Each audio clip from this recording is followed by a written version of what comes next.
Okay, so I'll be demonstrating how to make my homemade matzah. This is just a recipe I found online. Pretty simple. I did it last year. Turned out great. I loved it, so I'm going to do it again this year. I have my surface prepared, just dusted with flour. This will be my mixing bowl. It's a little big, but I used the other one for the haroset. And essentially what you do is you just take a cup of flour, mix it with some water, you form the dough, and then you kind of split the dough and divide it and roll out your pieces of matzah. I have the oven preheating to 475. That's how we will cook them. So, okay, so this is 1 cup of flour.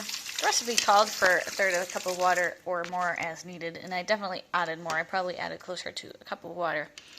Rough ball of dough, and what I'm going to do is take this out onto the kneading surface and knead it quickly for...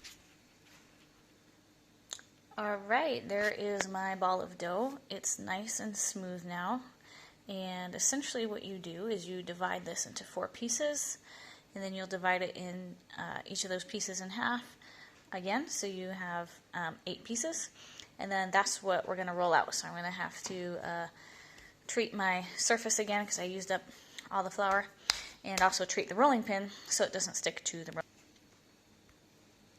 Alright, there are my 8 pieces of dough ready to go. So essentially now all I do is put it on my surface and knead them out until they're flat. Okay, so here I have my first one rolled out, nice and flat.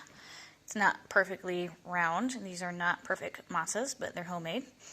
And they taste delicious. That's all that matters. So the only thing left to do is to take the fork and put holes in the matzah.